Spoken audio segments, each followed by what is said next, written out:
Hello, welcome to RAVE. My name is Eric Smith. I'm the owner and president of Redwood Art Group. With me is Hannah Smith, our social media manager, and Linda Mariano, our marketing director. We're so happy to have you joining us here on our third evening, our third session of RAVE.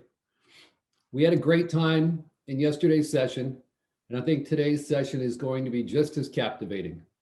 So over the past couple of days, we've had over 1,000 viewers watching, participating, telling us where they're from, getting educated, and meeting some new artists. Tonight, we're focusing on North America. We've got artists from the United States, Canada, and Mexico. First, a toast. Anna, you and I, Linda. Cheers. And thank you for Pommery Champagne for sponsoring our event.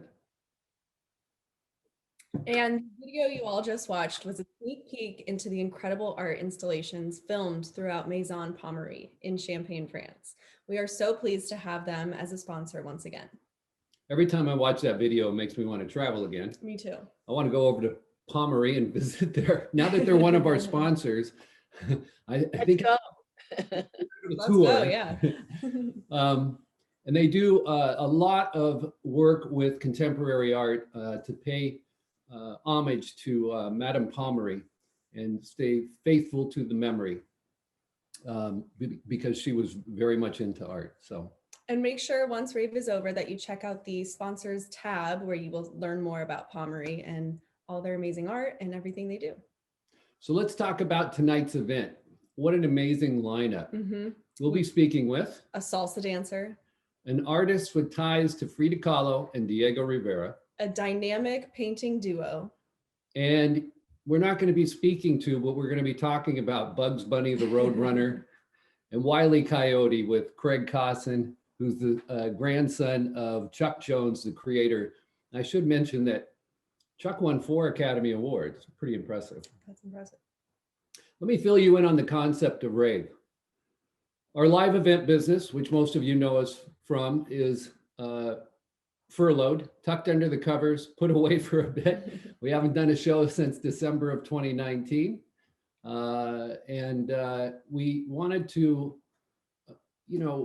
keep our community together and figure out a way to continue educating collectors, keeping our artists and our galleries together, and maybe sell a little bit of art along the way. We have sold some art over the last couple of days on RAVE. RAVE stands for Redwood Art Group Virtual Event. 1,000 plus viewers is pretty good. We have 40,000 people through our Miami shows, but we're not going to compare with that. But, it's still a good way to keep everybody together. For sure. And we are coming to you tonight live from beautiful, sunny Palm Desert, California. But more importantly, we want to know where you guys are tuning in from. So make sure to utilize that chat box to the right side of your screen, and you can write questions, make comments, let us know if you're 3 for 3 attending all our RAVE events this week, and feel free to, ask those questions, and then we might answer a few. And we will also be posting the artist's booth link once we introduce everyone. But if you want to check out their work while listening to RAVE, make sure you open it in a brand new tab so you can still listen to us, you don't lose us, and you can shop their work and take a listen and get to know them better. Yeah, and there's a guest book on each page. So as you look through an artist's work and read about them, you can go down to the bottom if you're interested in any of their work, or just to meet them, or drop your email and get on their mailing lists, whatever. When you buy from anything you purchase over the next 30 days, we ship freight free. So within the United States. So keep that in mind. So sit back, grab a cocktail or drink of choice, and enjoy the next hour or so. So Hannah and I are going to take a little break, and Linda is going to bring in Susana Parado Swap from Vanguard Culture. We'll be back. So for those of you that are in the San Diego area, you probably know Susana, or at least you know her organization, Vanguard Culture, and the amazing things they accomplish.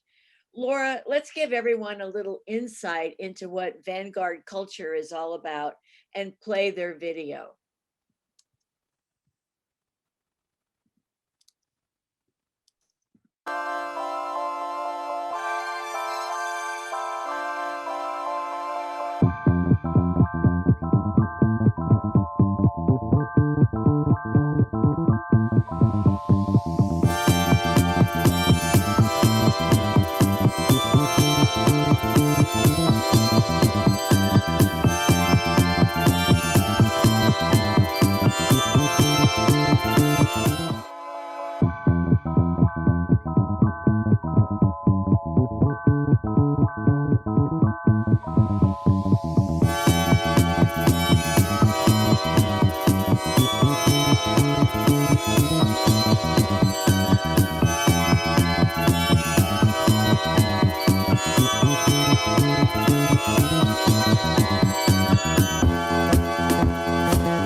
So I can't wait until I can get to another Vanguard culture event. So let's bring in Susanna.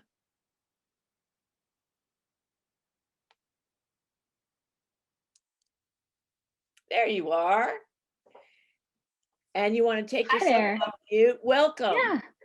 So- Hi, good to see you. Good, great to see you. Thanks for being here. Susanna is Vanguard Culture's founder and executive director, and really an innovator who brings the whole creative community together in so many ways. So from the video, it's easy to see how far-reaching and inclusive you've become. Tell us about Vanguard Culture and how you created it. Yeah, we started our organization in 2012. You know, one of the things that tends to happen in most cities is that people sort of live in their little bubble of influence, and so theater people hang out with theater people, and film with film, and visual arts with visual arts, and it's really rare when a cross industry sort of experience happens. So my entire intention was to create this virtual space where film people could be inspired by theater people, and theater people by visual arts people, and culinary arts people by dance people. And so what we've done is just brought all these different industries together in a platform that allows them to know what one another are doing. And it's been quite a ride. We started with 1,000 or so following that contacts that I happen to have in the professional industries. And it's grown to over 15,000 subscribers. We're getting 8 to 9 visits a month on our website. We were featured on the National Geographic Channel, and we've won 11. I know. And we've won 11 awards for excellence in journalism. So it's been an incredible ride since, and I'm very proud of where we are so far. And you absolutely should be. But how has Vanguard Culture been impacted by the pandemic? Yeah, what, as you saw in the video, the three things that we do is the arts journalism, so coverage of San Diego's arts community. We do behind the scenes tours of art studios and art talks. We also do professional development for creatives to help them have a business mind about their practice, to teach them how to thrive. Nobody really teaches you that in art school, like how to actually make money doing this. And then we have our cultural events. And so we have this entire season planned.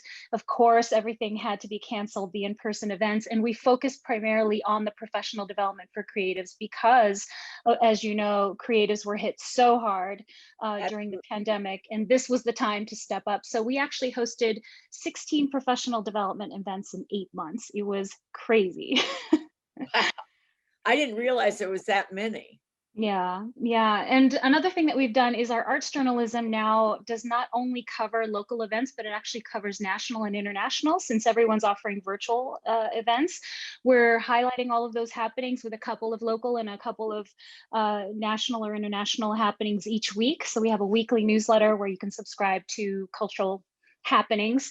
And we always focus on the vanguard, on the people that are doing cool, interesting, underground, innovative work. That's terrific. Well, and I know you've got a new program for 2021 that sounds so exciting. The History of Joy. We can all use some joy these days. And we're going to be part of the Women X segment, which is coming up in the third quarter. That's But right. I think it starts soon. And I know our audience would love to hear more. Tell us a little bit about it. Yeah, so the history of joy, after an entire year of just professional development, it was time to create art for art's sake and bring a little bit of beauty and joy to the world. What we do well is bring creatives from a variety of different industries and encourage them to work together or to be inspired by a similar theme and create as a result. Cross-industry collaboration. What we did is we commissioned award-winning poet laureate nominee Gil Sotu. He's a 3-time TEDx speaker, multi-award winning spoken word artist, to write a 4-part cinematic series of performances that are inspired by real life stories of struggle and beauty and triumph.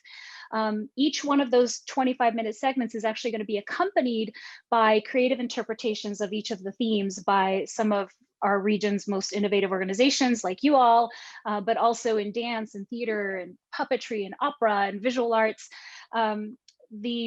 The series is broken down into 4 parts and will be released quarterly. So the first one is March 25th, coming right around the corner. That focus is social justice. The second one is Generations and Sacred Rituals in June. Women X is in September 23rd, and Our Earth is in November, on November 18th. And so the entire series actually includes these 8 pillars of joy that are outlined in the Book of Joy by His Holiness the Dalai Lama and Archbishop Desmond Tutu. So along the journey, you actually get to learn a little bit about how to implement joy into your life, in addition to being entertained. It sounds so great. I can't wait for the first segment. So, Thank you. you have some really amazing board members, and one of them, Kai Essery, we actually met her in yesterday's session because she's the curator for the San Diego Art Prize, and I know she serves on your board. And between the two of you, you pulled off a real coup, in my opinion. You do these wonderful art shop talks. And for us, you got an interview with the Delatorre brothers. Oh my goodness. How in the world did you do that? They are so sought after, they're so busy and so in demand, and their art is so iconic. Tell us how you were able to pull that one off. Well, the Delatorre brothers, we have some real talent in San Diego, and they are one of those people. They are just we're so blessed that they actually live here in this region. They actually live on both sides of the border. So they have their studio, they have a studio on both sides of the border, one in the Valle de Guadalupe in Baja and one here in San Diego. I've known them for about 10 years, actually, when I worked for the Airport Authority and we commissioned them for a public art installation in Terminal 2 East. There are these beautiful puzzle pieces that sort of glow. That they work in. They're glass artists and mixed media artists, and you look at them from afar and you think, oh, these beautiful glowing, puzzle pieces, how pretty. And then you go up to them and there's like these layer upon layer of weird, quirky found objects mixed in there, like lucha libre mask mixed with a Russian banknote mixed with a little crying baby with a finger in his thumb in his mouth or something. So but they incorporate this mixed media style. We got a chance to go down to the Valle, or she got a chance to go down to the Valle de Guadalupe and interview him. I believe we actually introduced them, and now they're actually fianced. So that was the in that we got to we actually got to ask her, would you do us the favor? But they're quite sought after, as you mentioned. They have this they've mixed the religious iconography with the German expressionism and pre-Columbian art, but they will be the opening exhibitions for the new Smithsonian Museum of the American Latino and the new Cheech Marin Center for Chicano Art. So they are very busy right now creating content for those 2 massive spaces.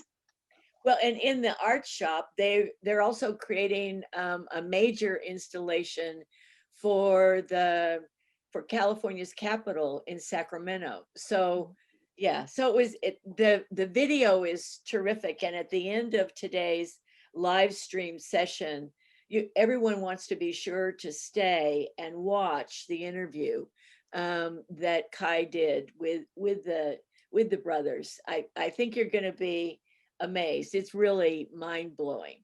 And you'll also want to go over to Vanguard Culture's sponsor page, because there you'll also be able to see Susanna's art shop talk with Julia San Romain. Yeah. So Julia San Roman is, she's a California artist, but she's born in Madrid, Spain. She recently began working as a medical interpreter for the workers' compensation system, and discovered that there are dozens and dozens of people in this system who have accumulated hundreds of paid time off, but they don't feel comfortable, or they feel nervous to actually take time off. They think they're going to get fired. You know, these are immigrant, communities. And I love that she calls them the seeds, the fasteners, the wheels, the gears of our society. And she says, by taking care of the basics, they nurture it. And I just find that so beautiful and compelling. But you'll see that each artwork is labeled 250 hours, 150 hours, and that's the amount of paid time off they have that they will not take to heal. So it's a beautiful story. I love how she brought that in to her artwork. Amazing. Yeah. Well, listen, thank you so much for being with us. And we'll see you at Art San Diego in October. Yes. And next month for RAVE New York, your national and international prowess will come to us again for RAVE New York. So we're very excited about it. And Anna and Eric, back to you. I think we're going to go see Bugs Bunny or something like that, right? I think we are. Next up is Craig Cosson. Craig's the grandson of Chuck Jones, and he's the president of Chuck Jones Art Group in Costa Mesa, California. Welcome, Craig. You're on mute. There you go. Oh. Craig, unmute yourself. There we go. And unmute. There it is. How's that? We can't see. That better? So turn your video and now turn on too. the video. Well, and hey, look at that. All of a sudden, everything blew up on me. I am technically challenged, so that's all right. How's that? Is this better? Much better. Yeah. Okay, fantastic. I like that you got Felix the cat behind you too. So, you know, it's kind of a kinship going on here. So I actually, I think what did I do? I had a couple Keith Haring pieces that I traded for this a long time ago, and it was a good trade. I like Ronnie Cutrone's. Yeah. So well, good Craig, to see you guys. Good to see you. You too. So my first question for you tonight is, so what was it like growing up with a genius like Chuck Jones? You know, it's a good question. You know, I got almost 40 years with him, and which was pretty amazing. You know, as a child, there are certain moments that you remember that make an impact. One was when I was 3, he won an Academy Award. I think, as you mentioned before, that he's won his works have won 4 Academy Awards, but the first one that he was actually able to go up and accept in 1966 for The Dot and the Line, and I just remember being 3, playing on the ground, seeing a black and white television, which obviously was what everybody had at that point. And my mom started jumping up in the room and to look up and see her excited beehive hairdo, perfect for 1966, looking over at the television on the rack in the living room. And there Chuck is with this sort of, not a big smile, but a smile, coming down to accept that Academy Award. Don Knotts and Elke Summers presented it to him in 1966. So that is sort of the farthest memory, but you know, he had a knack of making you feel special. And so answering that question quickly, when I learned to swim, the day that I was probably 5 or 5.5 years old. He jumped in the pool fully clothed. I mean, just out of the blue, jumped in, no impetus, there was no plan, it just happened. You know, it's those types of things that I think in my mind differentiated him from other people.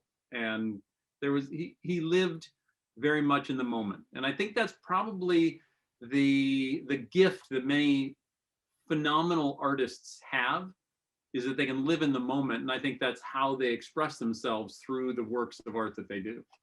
Absolutely. You know, I was walking down El Paseo the other day in the desert and saw a giant pop-up gallery that you guys have here. The collection is just extremely extensive. So can you tell us a little about that? Yeah. So I mean, we have 4 galleries. Chuck Jones galleries. We're now in our 30th year. That's kind of frightening. This is our 30th year with the Chuck Jones Gallery, but we got one in San Diego. So celebrating San Diego down here. We've been in San Diego for 25 years. We're currently in Little Italy. We've got Santa Fe, New Mexico here in Orange County. And then we've been doing pop-ups for about the last 5 years. And this is the 4th time that we've come out to Palm Desert. And so I'm glad you got into it. The actual space changes, but the gardens at El Paseo is where we end up all the time. And so actually I'm heading out there on Tuesday to install a huge virtual kiosk for the virtual gallery. So that's sort of our 5th gallery that we're creating, is this virtual experience, so that, you know, I'm a computer engineer by training. So the idea of having an infinite gallery that I don't have to pay rent for is such a great thing in my mind. So, you know, there's nothing that equates to experiencing artwork in person, but the idea of being able to experience more of it I've enjoyed developing this sort of opportunity. So I'm looking forward to seeing it. You got to see it before I did. So I mean, I'm glad you got out there, but yeah, we'll be out there through the first weekend in April. And if anybody has an opportunity to stop by, we'll welcome you with open arms for sure. And masks, of course. Of course. That's one of the differences of walking into your gallery and walking into a ultra contemporary gallery, is everybody can relate to like almost every piece in the gallery. Like, oh, I remember this cartoon, or I remember this character, or there's Marvin the Martian, or Wile E. Coyote, or the Roadrunner, or whoever, right? I mean, I think that is something that Chuck said, and you know, I mean, Chuck's work he was exhibited at MoMA, he's exhibited, you know, the Smithsonian. He had a touring exhibition, you know, from 13 to 17, you know, around the country with the Smithsonian. And, you know, he's a traditional fine artist. He is serious about his work, but people asked him, well, what is it, you know, why would somebody collect this? And I've seen in interviews, why would they do that? And he said, it's kind of like why do you have a picture of your uncle or your aunt or your cousin or your child on your wall? It's like an old friend. And he said, so, you know, if you don't, they maybe look beautiful, and he could paint. I mean, you see some of his paintings, he could paint.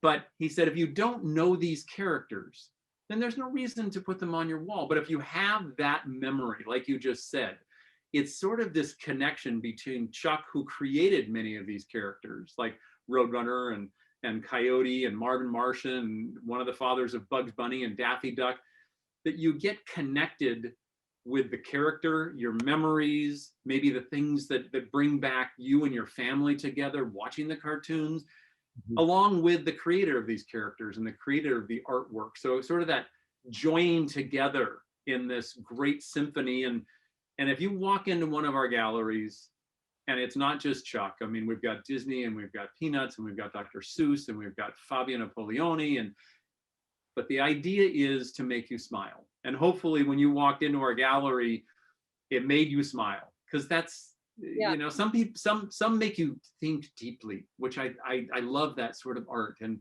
I collect a number of different artists, but the idea of bringing, as you said in the last segment, bringing joy to your life every day, that's something that I think was most important to Chuck. That's why he made films. He made them for himself, but he hoped that if he enjoyed them, other people would enjoy them. The same thing with his artwork.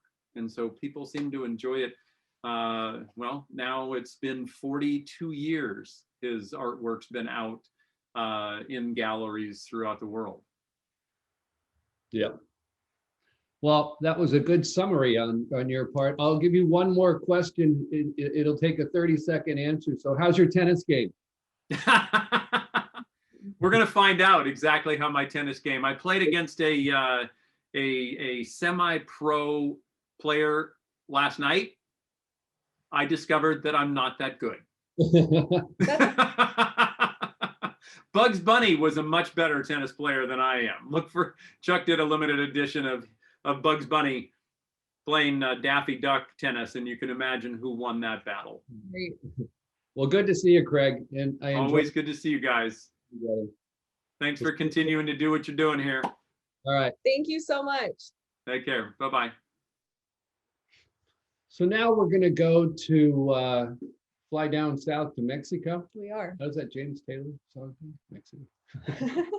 And we're going to meet with Angela Gonzalez, who's an abstract artist. Bring in Angela. Hi, Angela. Angela, You're muted. you're muted. You know what? Cheers to you muting yourself. Cheers. There you go. How are you? I'm doing just great. How about yourself? Good. You know, Angela, I read that you were a dancer and I was a dancer growing up too. So did that have any sort of impact on your art career? I miss dancing. That's the only thing I can tell you for now to begin with. But yeah, definitely, because some kind it goes together, because actually you're talking about rhythm and sound and painting and nature. So it's everything. It's combined. So yes, it is. And as a matter of fact, whenever I paint, I listen to all kinds of music, a mix of everything. So sometimes you will hear like a salsa or maybe ballet or opera, and then something from the 60s, from the 70s. It's all mixed. So yeah. That's why Susanna started Vanguard Culture, to mix Mhm. dancing and art and music and eating. Yeah. Well, definitely that's an art. Actually, cooking, because you will eat something that is very well cooked, as according to your taste, of course. Absolutely. So you've participated in over 100 exhibitions from Argentina to Italy, and that lends a lot of credibility to your work, to you and your work. Thank you. Are your pieces inspired by your travels? Definitely. Sometimes you don't realize, everything that you see is not that you keep it in your mind, but eventually I come back, and if I let's suppose that I went to Italy and it was rainy all the time. So I started painting with dull colors, and I said, why? This is not me, because it was raining. And I didn't do it on purpose. It just happened. I'm pretty sure you know that. It's like wearing clothes, right? So if you're cold, you don't get the brightest yellow shirt out of your closet, right? So it's just about the same. And your pieces have so much detail and color and movement. So how long does it take you to create one piece? I never know how to answer that one, because I'm gonna sound kind of crazy, but it just that all depends. Sometimes somehow I'm so excited and start doing things and crazy things, and I say, oh, I got it. And then I leave it aside because it needs to get dry. It needs to dry. So next day I come back and I say, oh, I don't like it at all. So I will kind of fix it, but instead of fixing things, I think I make a mess. So I have to start all over again. So it's a story. I think it has to do with my own issues. I think the painting is all right. I'm the one that is kind of cuckoo. I don't know. I don't have an answer for that. It's a difficult question, believe me. Every piece is different. They all take their own. Yes, So definitely. the other day I asked you how you got inspired and things, and you told us a story about working in your garden. Why don't you rehash a little bit about that? I found that really interesting. Well, actually two things happened when when the pandemic started. Since I didn't have anybody helping in my house, the gardener was not coming. The lady that used to come 3 or 4 times a week didn't come. And I was all by myself. Somebody had to clean, somebody had to take care of everything. So I said, okay, well, I'm gonna start doing that. So when I was, gardening, watering the plants, I was looking at all these insects that I never paid attention, because we're always on the run, always. So I said, and I don't kill animals. I'm kind of, I respect, I'm not afraid of animals either. And so I starting to learn the behavior like a spider, sometimes the spider, you find the spider web and it just felt it over here, said, oh my God, what's going on here? So I just took a broom and take destroy the web, not with a spider. And I did that in the same place. I did it 2 or 3 times. And the 4th time, the spider never put the web there anymore. You see how smart they are? I can tell you so many stories. So I said, okay, well, I think I'm gonna do. I think I have a project. So I embroidered on a piece of felt and those wooden. I don't know how do you call those round. How do you say that in English? I can't. Well, anyway, I started to embroider and putting an insect in there with the different designs, with colors and embroidery. Some of the pieces took me between 60 or 80 hours, just about this size. Because the embroidery, you have to go stitch going down, up and down. And you have to be very, very, very meticulous about it, because even though they're small, you can really see a mistake, honest to God. So that's what I call bichografias, which means the story of small insects. That's what I was getting at. And embroidery is becoming very popular as an art form. Yeah. I beg your pardon? I didn't hear. Embroidery is becoming very popular recently as an art form and kind of a mixed media combined with other things. So you might have something there.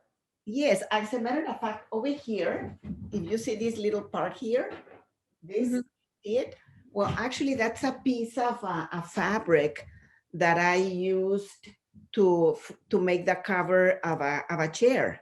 So, as artists, we don't throw everything. We just, keep so many things. Right. And when I was cleaning, I found so many things. And I said, oh, those are treasures. So I didn't have to buy anything, nothing at all. I had everything here. So that's the best. Yes. Well, Angela, I can't wait to see you again at Art San Diego and to see all of the creativity you've produced during the pandemic. Hopefully we'll be able to produce Art San Diego in October and we can say hello again in person. It's been nice visiting with you. Thank you very much. Thank you, Linda, Eric, Kelly. It was my pleasure being here. Have a wonderful day. Thank you so much. Bye-bye. Hi, Laura. Hey, I just wanted to thank everyone who's signing in on the chat. We've got people from Prague, the Czech Republic, Sean from San Diego, Julia from San Diego, and Lulia from Miami. Thank you guys. Keep telling us where you're from and ask any questions and just let us know you're here. It's awesome. So our next artist is Shalane Grant from Calgary, Canada. Shalane is a abstract artist, and here she comes. Hi, Shalane. Hi. Are we Hi. There you go. Perfect. Am I unmuted? I don't want to be muted. I'm glad because I didn't want to have to take another drink. No. So Shalane, tell us about where you got the name Wall Candy Art. Yeah, so Wall Candy started when my daughters were in elementary school, and I was on the fundraising committee for their school, and I decided that why don't I, because I'm an artist, why don't I do art with the students at the school? So I was thinking about the concept of the fundraiser and decided, hey, why don't I do a single piece with a classroom, a whole classroom? So I'd have like 20, 25 students working on a piece. And anyways, then my theory was that I'd have 20 to 25 parents bidding on it at the fundraiser. So, and in essence, you really had about 5. But anyways, so it went over really well and parents loved it. They loved the idea. And so I've been doing that for, well, quite a few years, about 16 years now, and have raised almost $500,000 for local Calgary schools. And I've had like pieces sell for $10,000 at the auction. So that's been really rewarding. And through that, I started teaching. And so I started my company called Wall Candy because I thought that would be kind of a fun name to have students come and work with me. Yeah. It is a fun name. Yeah. Yeah, and the work is great. I know that you paint on the back of plexi and on the front of plexiglass. So tell us a little bit about the technique. And you can see a couple of the pieces behind you. Use bright colors. Work is super fun. But give us a little insight on how you create it. Sure. Well, I wanted to have a medium that was different. So that was my first idea when I started working with plexiglass. It was fun to play with. So I started working with it and playing with it. And so I can, because it's clear, I can paint the front of the plexiglass. I can paint the back. I can etch into it. You can light it from behind. You can add the neon. I've been adding neon lately. You can do all kinds of different shapes. So I just really like the fun and the versatility of working with plexi. So anyways, it's just kind of stuck with me. I really like it. Yeah. And I love that piece behind you with the neon. I think it's so fun and colorful and bright. And are you working on something similar with neon coming up? Well, I really enjoyed doing that piece. So it's kind of inspired me to do more.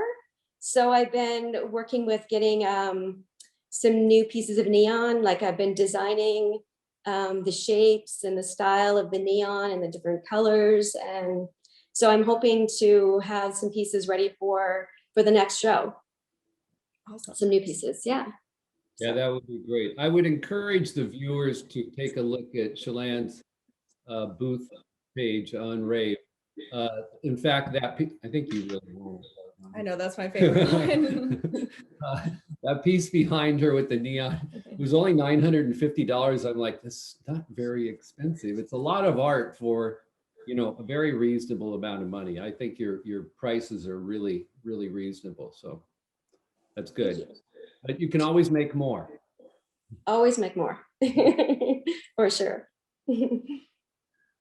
So last question is, how has the pandemic inspired you in any special way? I don't want to stump you here.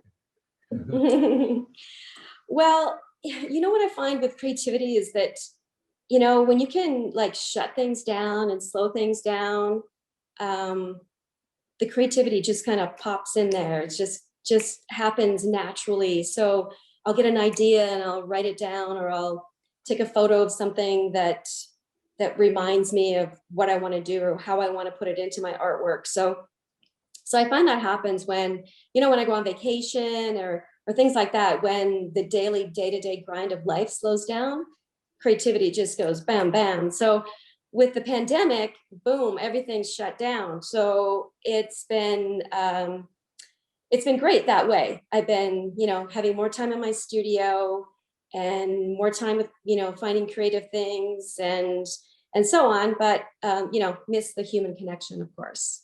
Right. So I can't wait for a live show. Yeah. Us Well, we'll too. be back to those soon, I hope. They say, Yes.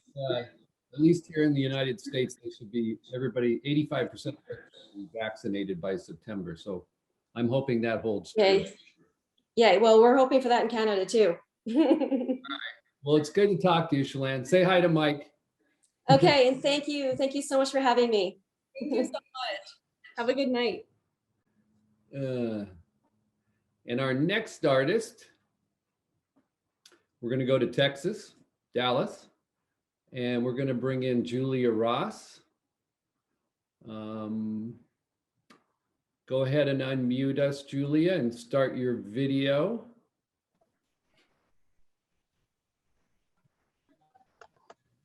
Here she comes. How are you? Good. How are you? Good. Good. Good to see you. It's good to see y'all. Thanks for having me. Of course. Yeah. So, Julia, what have you been working on during the pandemic? Well, we're curating a couple of galleries, started a women's site to promote the importance of women artists out there. So Art Gallery Inc. was established to promote women artists and their work. So Yeah. enjoying getting to curate a lot of them into galleries as well. It's especially good timing during Women's History Month, right? It is. No, it is good. But it's happened. It was launched in 2020, so it's been going on for a year now, and great things are happening. We're able to give back. Everything that we sell goes back to a charity. So Yeah. Ocean Conservancy has been a benefactor, but now we also have some things that happened in Texas with the freeze. So we're giving back to women's shelters that were displaced. So there's a lot of homeless women out there with children. Very commendable. That's very nice. I know that, how big is the gallery you're in? It's 10,000 square feet, Sky Pony in Dallas, and we curate 2,000 square feet is dedicated to our cause. Yeah, that's a big gallery. That is big. It is, and it's great space, and Kiki and Doug Winters have been here for a while, and commendable artists in their own right. That's I'm always amazed at the amount of artwork that walks out of here. I'm just like, again, really? You're gonna sell that horse again? I need to learn how to draw horses. But no, it's nice. It's very nice of them, and they're great people. So That's great. So your inspiration comes from meditation and nature, right? it does. Yes, I think it's been nice to settle down with with the pandemic, of course, but that's where I draw my energy anyway. I extend the meditation, calming energy to my artwork. Meditate every morning and then extend that to the canvas. So it's that's something that's been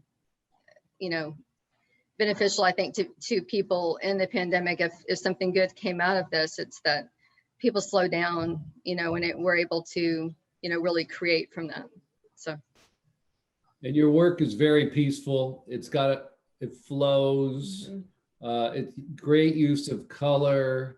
Thank you. Viewers, the viewers can certainly visit your booth, your exhibitor page, and see that. I mean, I know, even when we were in Miami together, you sold, even though I think you got sick, right? It wasn't me. It Oh, was my daughter. It was my daughter.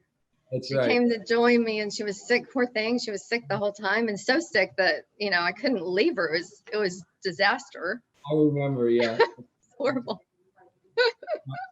But she's good now. She's in San Diego, actually. The San Diego Art Fair is the one that made her fall in love with that city. So she's now in Pacific Beach. So It's a great city. oh, it is. Can't beat it. It is, yeah. You also have a mission to, which I think is terrific, that you along with us, or you're trying to help artists just besides your own self, selling your own paintings. And I think you mentioned to me that you try to sell at least one painting a month for each of your artists in the gallery. Is that right? That's true. Yeah. And that's been my goal the whole time. I think when I know how it feels to sell a painting, you want to create, of course, you've got to get rid of all this stuff so you can create some more, you know. So it's great. It makes me feel good to be able to, you know, to know how that feels and to be able to share that with other artists. Yeah. And then of course, when we sell something, then it goes back to a good charity. So. Right. Yeah, I think that's a really good goal. it is. And how did your journey into painting begin?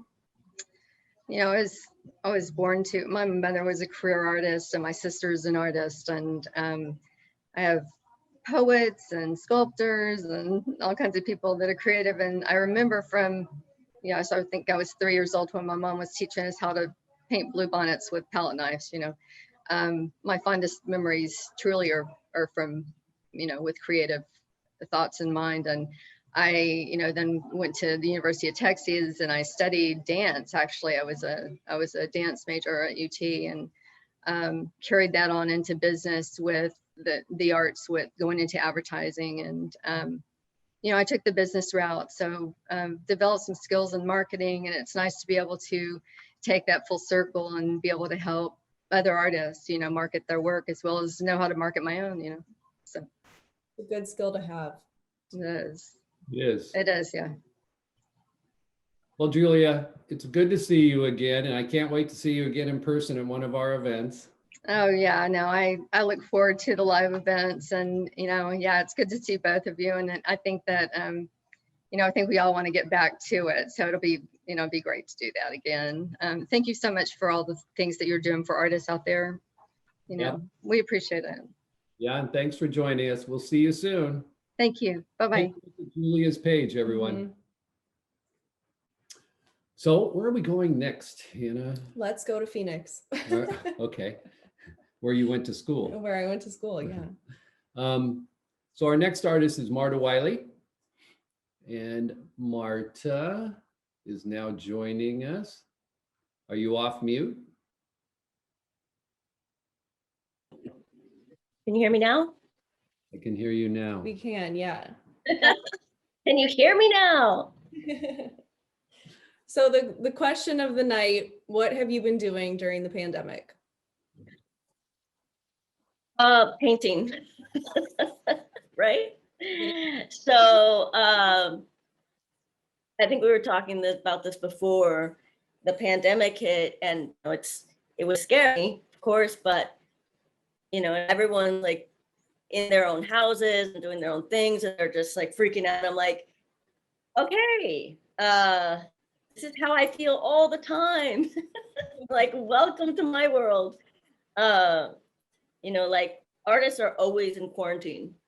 We're always creating. So for me, it was just a little bit like, doesn't really faze me. I mean, it's tragic and it's shocking, but it's like, I think a lot of artists were just like diving into their own bliss. Like, oh, everything's quiet. All the deer, did you see those pictures of the deers that went into the cities? Like all the animals started going back into the cities. Yeah. It was a weird time. Yeah, There's a lot of good things that happened. Yeah, that happened in the national parks. The animals were actually coming down closer and closer to the lodges and all that kind of stuff. Yeah, yeah. It was so quiet. And so I think artists, I think most people of the world kind of felt that kind of quietude, maybe like the whole planet. So I thought, you know, this is a shift. It's tragic, it's traumatic, but it's also like an enlightenment, I think, you know. Like, how do you take tragedy and move it into a place of light?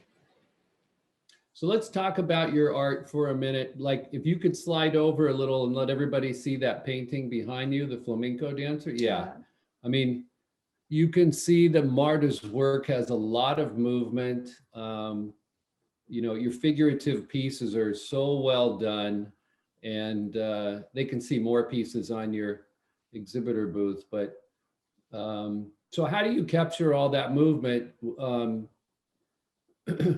then tell us about your parents. And did they paint also? Well, you know, when I think like, I love film. And so when I see, like, when I visualize a painting, I'm actually visualizing a film in my head.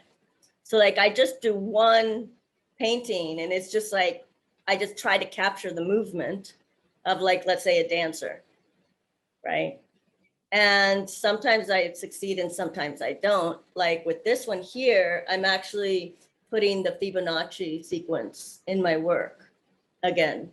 And I used to do it when I was a little girl intuitively, and then you kind of get out of it. And I've been painting since I was 2, taught to paint by my grandmother.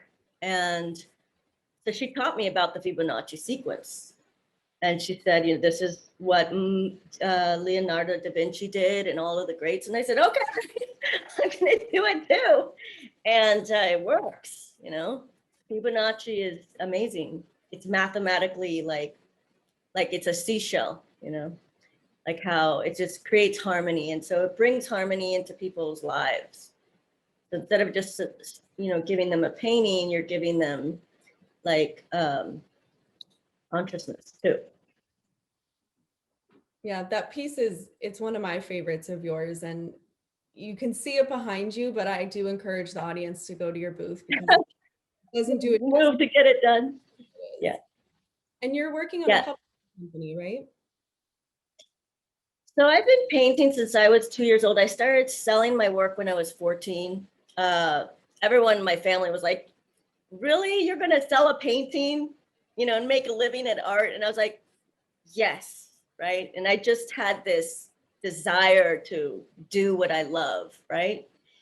And so I did it and I started painting for a living. And then I went to the shows and I photographed everything professionally, which was kind of pricey. And I've got thousands of like high res images now, you know. So I took the pandemic and I just started to gloss up and touch up all of these high res images. And I said, well, why don't I just launch the company, you know? And I've got all the connections. I've been doing the shows for, you know, 15 years. So I said, well, you know, go to the next level. Like, it's just like a no brainer. I mean, the work is there. So that's what I've been doing. Yep. Quarantine. Right. Well, hopefully we get back to live events soon. I mean, you know, we're all looking forward to that.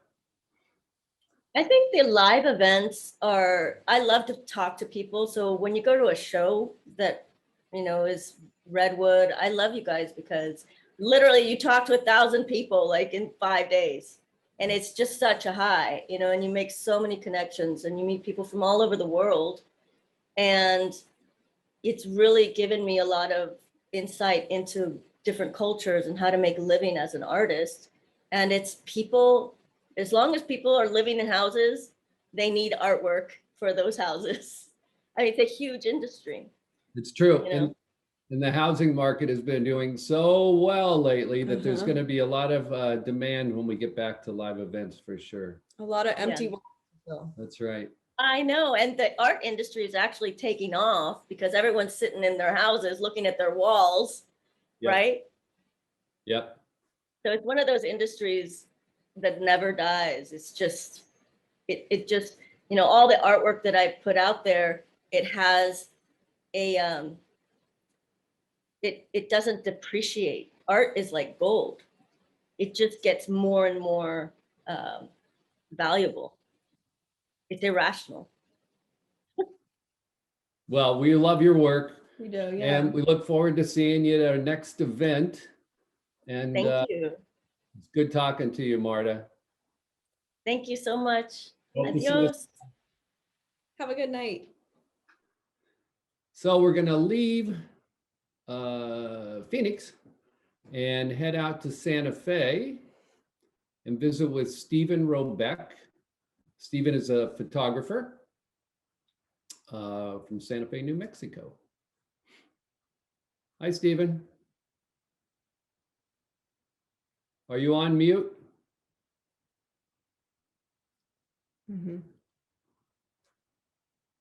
Yeah, you are. Uh-oh. There we go. That did it. There we go. How Thank are you. you? My question is, how are you guys holding up? We're We're good. good. Been a long few days. I know.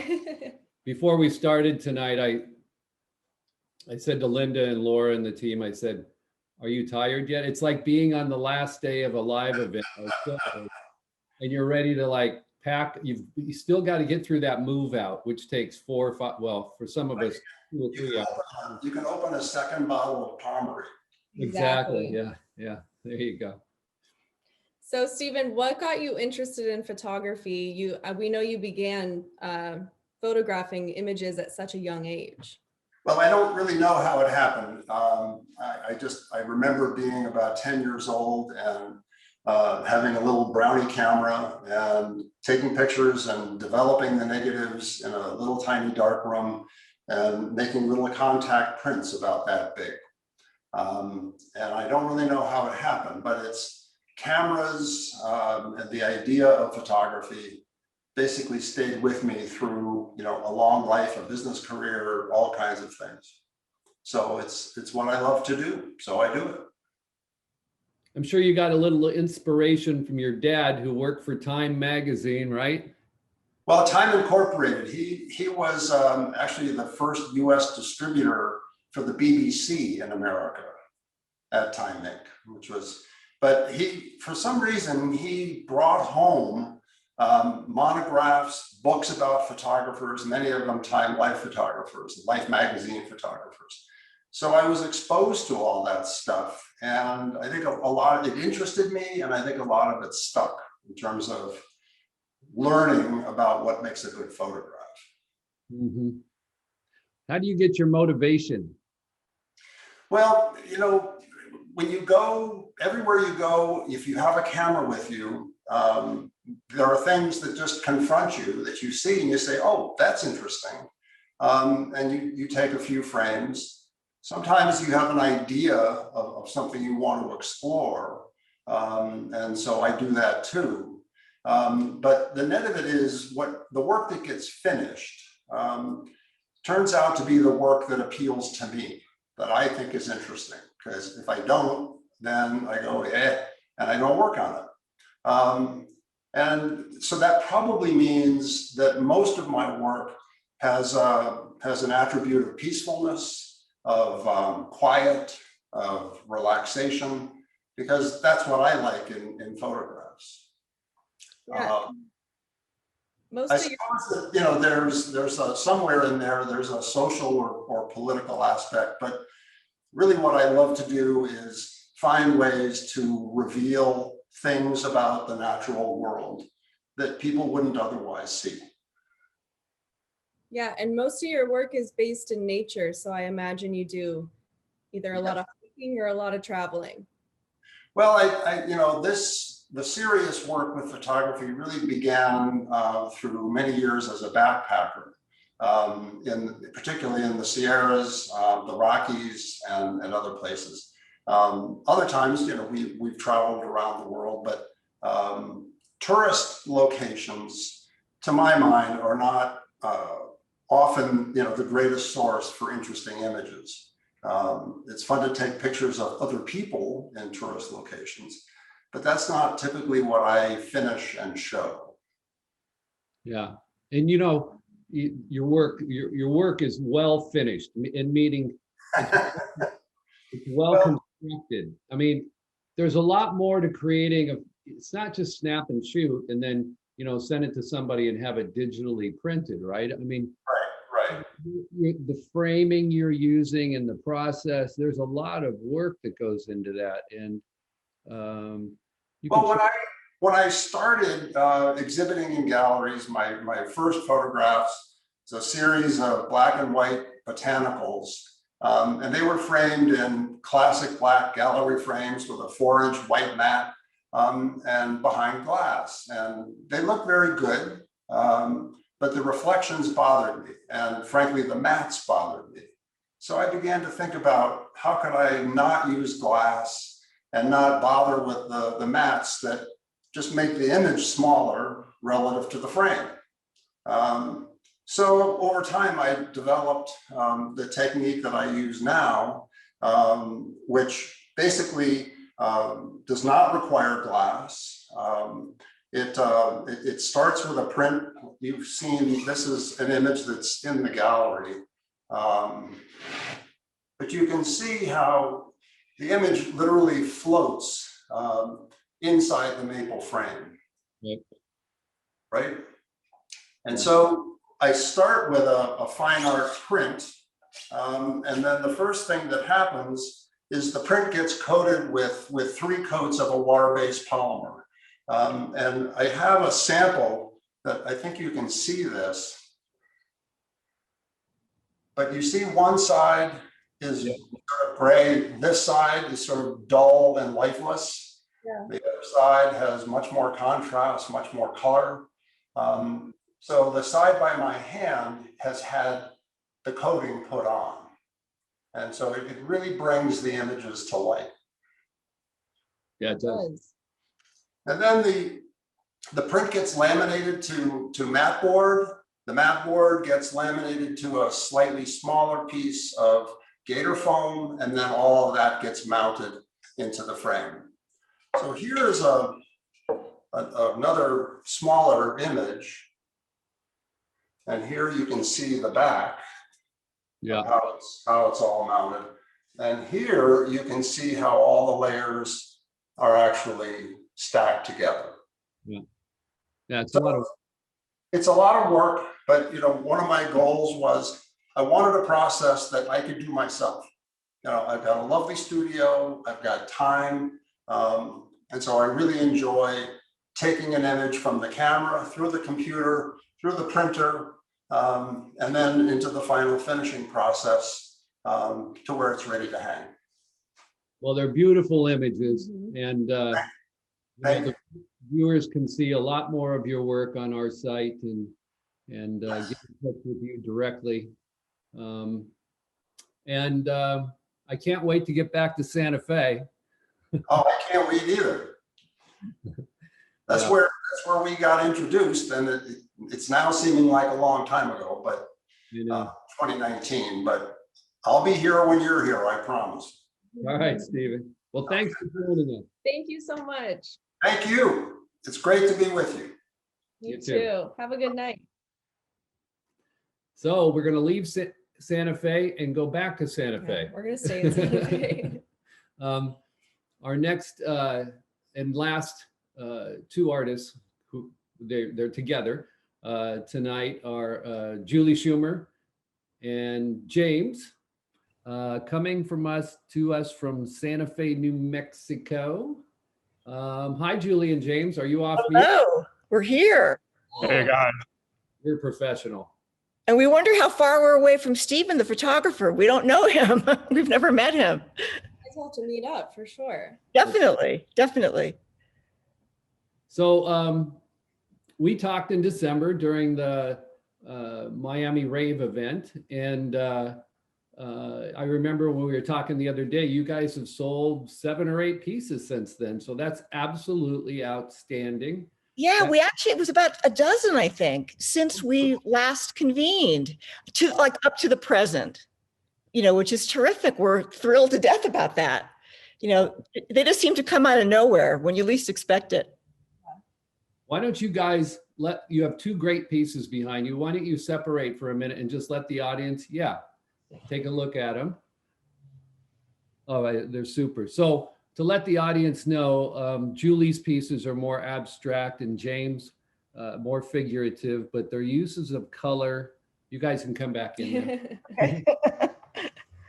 And they create some large pieces, and your work has just progressed so well over the last 3-4 years. It's been thank you. Watching you develop. We've been able to put a lot more time into it. Yeah. So, that's what it takes. If you put the time in, you will get, really much better. And certainly we've had plenty of time in the last year to do that, as well as before. Yeah. Are people visiting Santa Fe at all? Not that much. We haven't really seen that many people when we're downtown. There's not that many people on Canyon Road. It's kind of sad. But I did read that Meow Wolf, which is right near our studio, which is a big attraction here, is going to reopen on March 19th. So that's going to probably start bringing people back, you know, to see their interesting exhibit that they've got. And they've kind of reformatted it so it's, you know, much safer. It's a no touch kind of a deal, and they'll have limited entry. So that'll start, you know, people coming back, I think. We haven't entirely been sequestered though, because when the COVID started, our dealer quit right about that same time. So we kind of decided, you know, what are we going to do, you know? So we started this sort of idea that we were going to give art away to all these businesses that we knew in Santa Fe that were struggling or might be struggling. Right. So I've kind of been on this adventure for the last year. Mhm. I think we've given away like 35 to 40 paintings to businesses. And, and you know, Santa Fe is a village, and we've been so supported in everything we've done here. We did my play, Standing Room Only. Julie and I made a movie, Turn Away Crowds. We just know so many people that we decided we were going to give art away. That's what we could give. And so we've given a lot away, our art away. And I'd say indiscriminately, we haven't sat down and go, well, let's give away our worst art. We've actually given away, you know, pretty much everything we liked, you know. And I actually should have made a film about the reaction that people have, how positive it's been. And a lot of people put it up in their coffee shops, restaurants. And so that's been our contribution to our little village. That's awesome. That is awesome. Yeah. That's really cool. And Santa Fe is like that. I mean, we spend, you know, I'm usually there. Kelly and I go, I don't know, 3-4 times a year, because we're there doing a little business show and stuff. And we can drive. It's 11 hours from here. It's not that difficult. But, you know, I mean, even when you go to restaurants, they have those community tables and people are sitting together. And you know, one thing you can totally tell the locals from the visitors. It's almost like going to Hawaii. You know, you can completely tell who's local and who's visiting.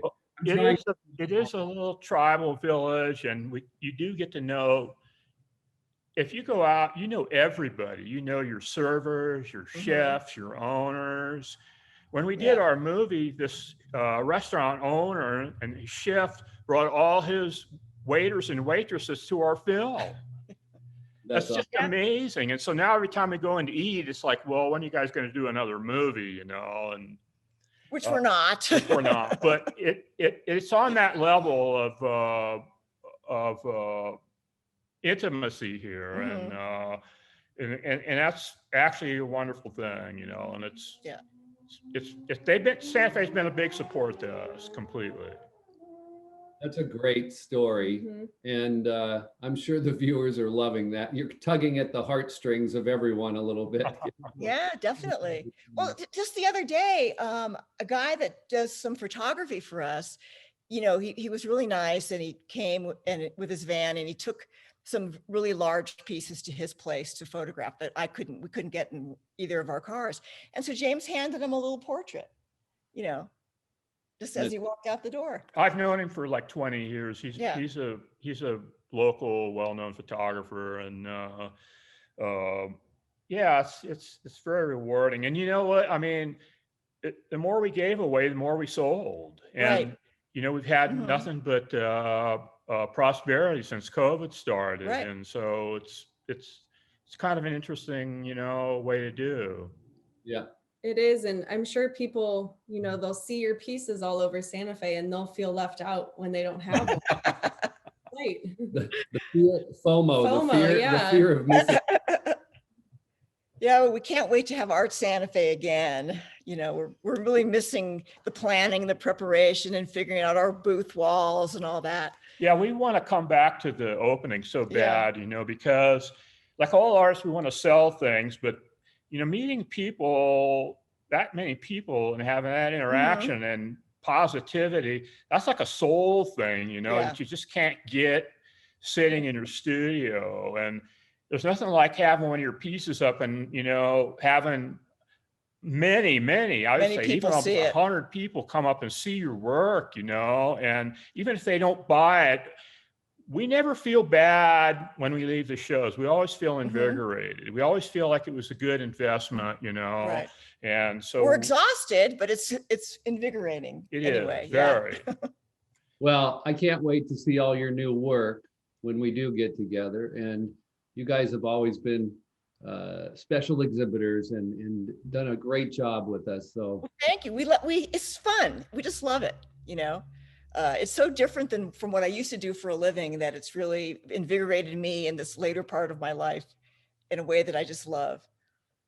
and I definitely want to encourage the viewers to take a look at your booth page because, you know, your work has developed so well. And I love both of those pieces behind you. And you're going to say something? Hannah? I just love your guys' work so much. And Thank you. Individually is beautiful, but then together it's equally as beautiful. So, You know, we paint them side by side, so it's no surprise that they kind of go together and that we wind up working in a similar palette on a similar day, you know, with each one criticizing the other or complimenting the other. But the work always goes together. It's a good thing we both have strong egos and very thick skin, you know, because it gets pretty ruthless in here. It does. And we don't like, you know what, we don't like to let anything out that we don't think is really is great, you know. And so we sort of have like this system where we set things up, and then if it doesn't work out, the other person will tell them, and then we usually go back and do it over. But that's just part of our process, you know, the collaboration. Yeah. Right. Well, you're a good team. you are. Thank you. Thanks for having us. It's great to talk with you Yeah, guys thank again. you guys, and we hope to see you soon at Art San Diego in October. Yeah, wonderful. We look forward to it. All All right. right, us too. Yeah. Take care. Bye now. Bye. So be sure to check out all the amazing artwork from today's artists from our RAVE exhibitors, and, you know, from innovative galleries to top independent artists, we have it all. So book a personal appointment with them, reach out to them, let them know your favorite piece that you saw, or, you know, getting to learn about them throughout the last 3 days. So the booth pages will also remain on our website throughout the entire month of March, and we'll be continuing to share their work on social media so you guys can see all the incredible pieces there are. And that's a wrap. It's been great being with you guys for the last 3 days, and we hope you had equally as much fun as we did hearing and learning and seeing these incredible artists and learning about their inspirations, their journeys, and exploring their studios. So we'll be back with another RAVE event next month. So watch the website and sign up, subscribe if you haven't, and check out our social media for details. It'll be April 22nd to the 24th, and we're going to focus on the New York City area. We invite everybody to watch, but we focus on New York with some of the content. We'll see you then. Thanks for joining us, and make sure you stick around and watch the De La Torre interview. These two artists are absolutely terrific and very, very well known. It's worth it. You're going to love hearing. They're so sought after, and their iconic work is, the way they create it is mind blowing. So let's roll it, Laura. We'll see you in a month.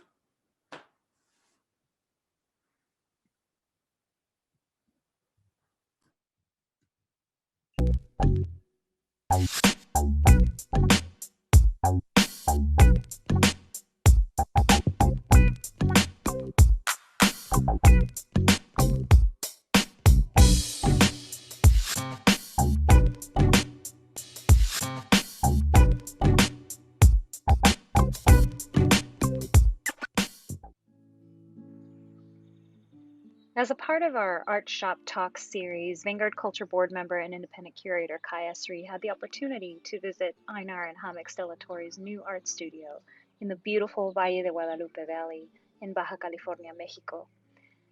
This region is known for its exceptional wine production and culinary arts that rival some of the best in the Mediterranean and around the world.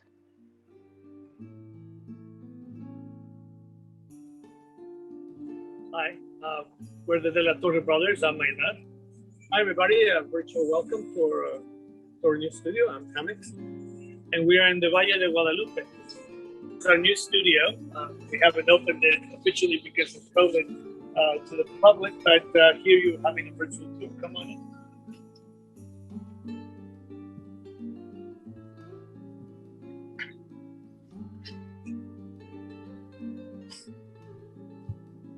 So we wanted to make the studio sort of commune with the tree, kind of like a cathedral for art, of course. And here's where we make our mixed media work. This, for instance, is a chalk mold done with glass in two parts. The head one part, the body is another, and the base is cast resin that will be polished absolutely transparent when we're finished. So long glass pieces that we make ourselves. We just now started making long glass here in the studio in a smaller scale. We also have this content or found objects that we have all over the studio because we use them over the years. Sometimes they get stuck and we use them years later, but we have stores of them. This is probably a perfume bottle, Avon maybe. So we combine our glass work with these objects that I like to say, instead of found objects, that we seek and look for specific things that really talk to us in terms of our usage of mixed media, including this little giving. It was a little coin offering from a church.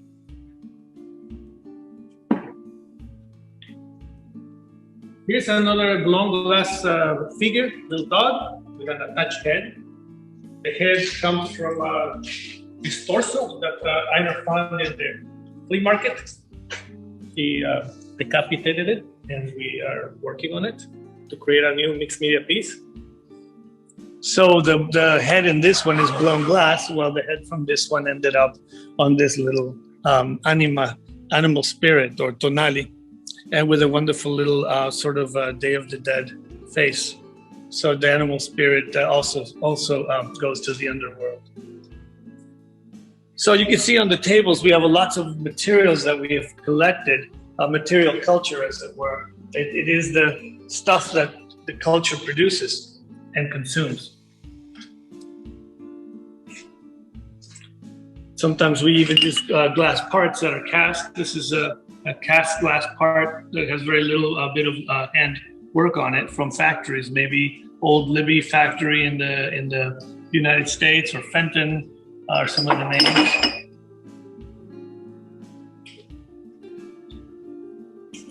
And lately we've been making a lot of lenticular work. Lenticular work, to show you one pattern. As you can see, it's a thin panel. The print is completely flat.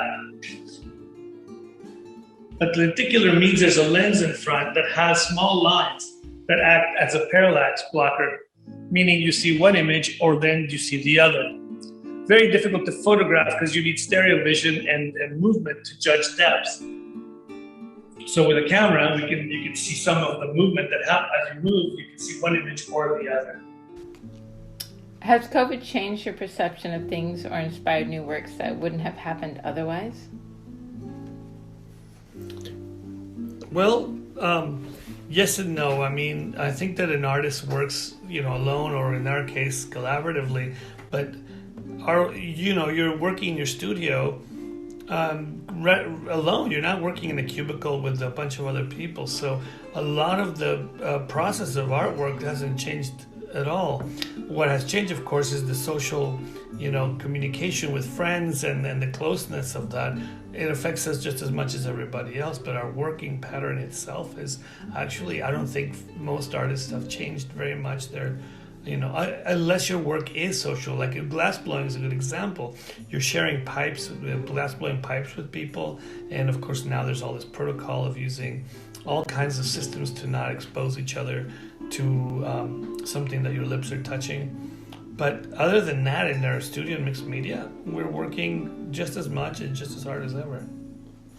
But COVID does bring to face the fragility of a moment. And we artists are always trying to look into that, be it obliquely through reflection. But COVID is a little bit more in your face. So So in a sense, it makes us question a little bit harder on what we do or what we attempt to do. And we have to be ready with those answers, which I don't really have right now. So how did you first get involved with glasswork, or why glass? Why glass?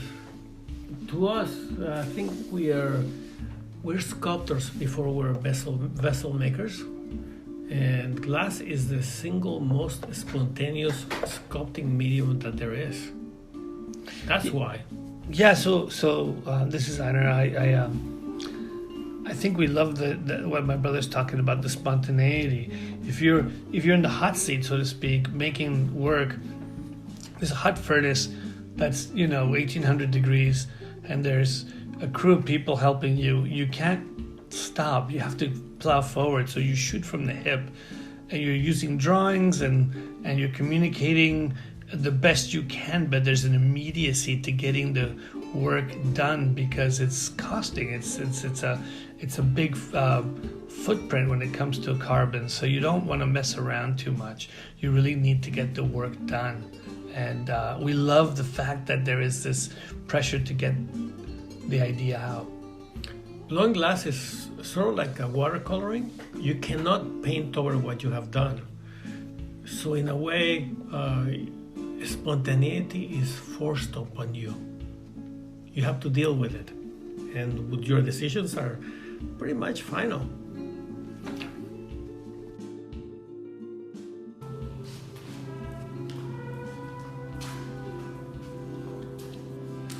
So this is a project that we're doing for Sacramento. So this has been the flames of a rocket, kind of like a 1960s toy rocket. It's going to be about 25 feet high for the Sacramento Convention Center. So this is just a model of the flames to be produced in bronze.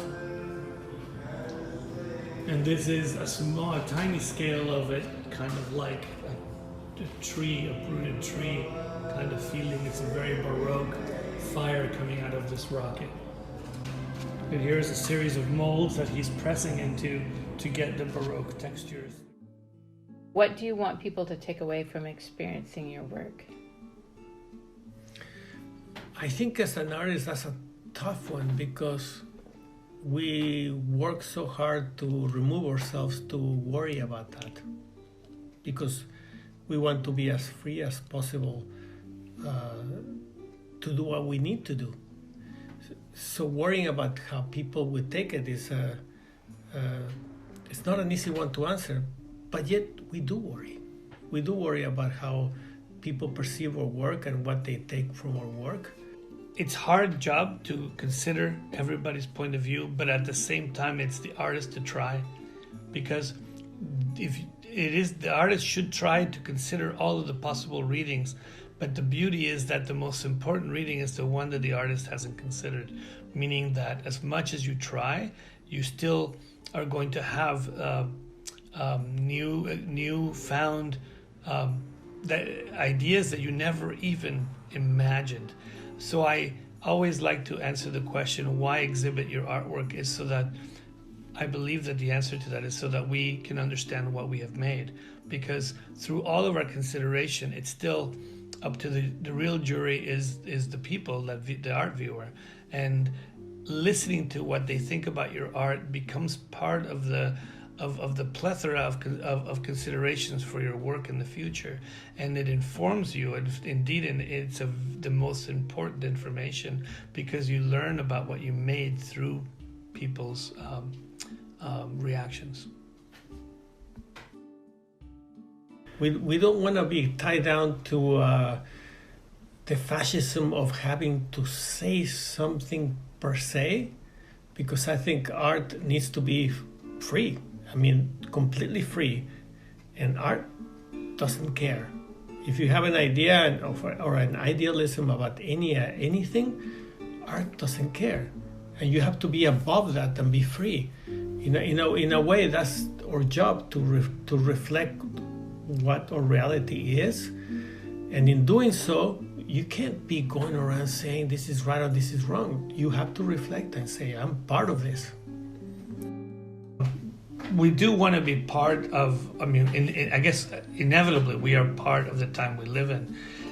We are conscious that when you do political art, there is political art that can live through the ages, and there's political art that is very much marked by the specific moment you're living. And we've done both, and we really want to have politics be a broader brush so that at least it can talk to things that may be broader spectrum than the 5-10 years that you're living at the very moment. I think art is, we think that art is a relatively poor messenger of change, but it is a really good reflective tool. It has reflected society as it is over the ages rather well, and I think that is the potential for artists to give us a tool for introspection. And indeed, because it is a reflection, it's a responsibility. There is a responsibility, I think, to an artist to be part of the times that you're living, and I don't think that should be taken lightly. But at the same time, it's inextricable. You can only talk about your experience in your life and your immediate circumstances. So you cannot. I mean, there is work that, of course, is ahead of its time, but only within the context of its time. Otherwise, it wouldn't be ahead of anything. This piece is called Feminencia, or Feminines. It has an image of Terra, which is a Buddhist female deity, and then switching to Leopold from the history of Belgium. We like the way he looks nervous with all the female attention. It's about the power, the feminine power, and why some men feel threatened by it. How do you feel about the meaning you put into a piece and what people get out of it? You know, there's two answers to that one, because generally speaking, the viewing public can do whatever the hell they want to do with your piece, and that is completely all right, and you might even learn from it. But when another viewing public, mainly be a curator, makes an assumption about your work that you didn't intend to, then it's kind of problematic. But essentially and fundamentally, you want the piece to have its own life, and if it contradicts what you were trying to say, well, you have to learn to accept that. So when you exhibit in different countries, you're going to have different contextualizations of your work, because we assume that everybody knows the same stories you do. But the truth is that is a big part of where we are, has to do with the stories of the area we live in. For instance, if we talk about the Virgen de Guadalupe, of course, all of Mexico knows what that means very well, and the border states with the United States know what that means pretty good. And as you go further north in the United States, it's less known. So I think it is part of the job of the artist and also of the institution that is exhibiting to understand that some people may not know some of these stories that well, because now we're showing it in Bavaria or in the Czech Republic, and you need to therefore contextualize some of the imagery because it's very foreign to them. Mind you, again, the artwork should exist alone, but the readings of it will be very wildly different if they don't have any context to the imagery you're using. I don't think there's anything wrong with artwork being seen without that, but it is what it is. It is artwork being seen without the context of what it could be seen is in the original culture or cultures that perceive that to be a certain icon or deity. And I think that any time that you use deities and icons of another culture, then you have to be careful that you're using it in the appropriate way, because you can be corrected if you're using it in a storytelling that is abrasive or even counter to the original meaning.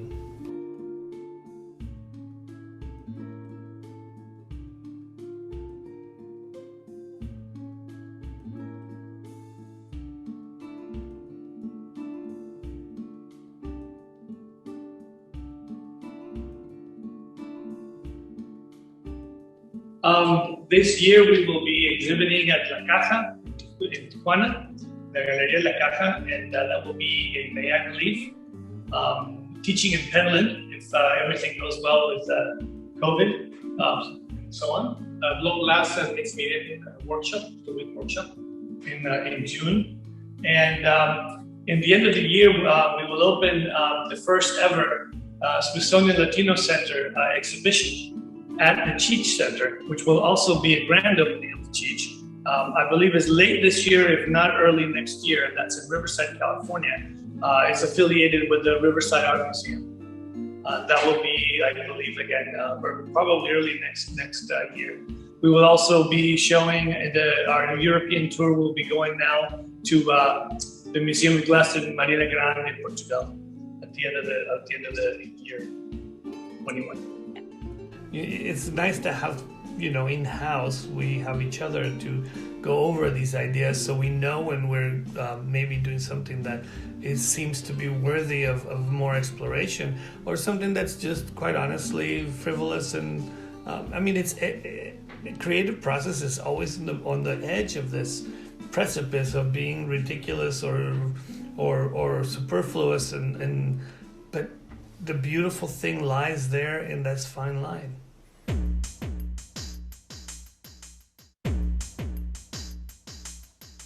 Thank you again for supporting the arts. We'll see you at the next Art Shop Talk.